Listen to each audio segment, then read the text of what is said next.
Moja kati ya tabia ya msingi sana ya watu waliofanikiwa ni ujuzi wa kuuliza maswali. Unaweza ukajiuliza kwa nini maswali? Inasemekana mtu ambaye amegundua kamera hizi ambazo ukipiga picha inatoka wakati huo huo ilitokana na swali aliloulizwa na binti yake. Hapo zamani ulikuwa kuna zile kamera ambazo mtu akiitumia akipiga picha leo kupata picha yake ni labda baada ya masaa 24.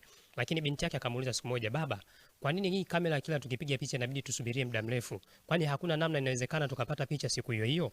Hicho kikamfanya huyu mtu ajiulize sana maswali mengi na akafanya utafiti mpaka akaja na ugunduzi wa njia ya kupata picha papo kwa papo.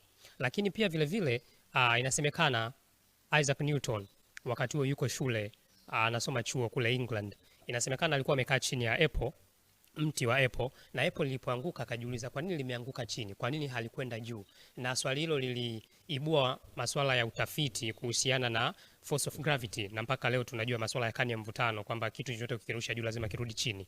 Ilitokana na swali hilo alilojiuliza Isaac Newton.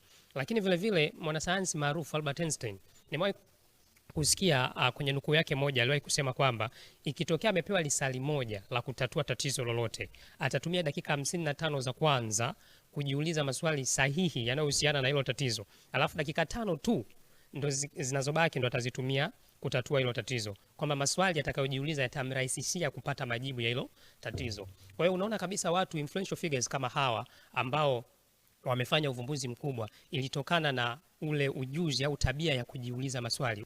Unaweza ukajiuliza kama mfanyabiashara, hii ina apply wapi? Wateja wanapokuja kwenye kufuata huduma yako au bidhaa yako, sio wote wana mahitaji yanayofanana. Lazima uwe na kitu kinaitwa needs analysis. Needs analysis ni uwezo wako wa kuuliza maswali ili kudadisi na kujua hasa mteja anahitaji nini ili umhudumie kwa usahihi. Inawezekana mwe kupiga simu customer care.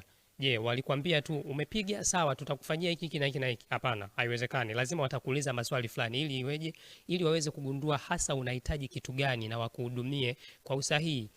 Ujuzi wa kuuliza maswali ni ujuzi muhimu sana. Pendelea kuuliza maswali. Vitu hujaelewa uliza.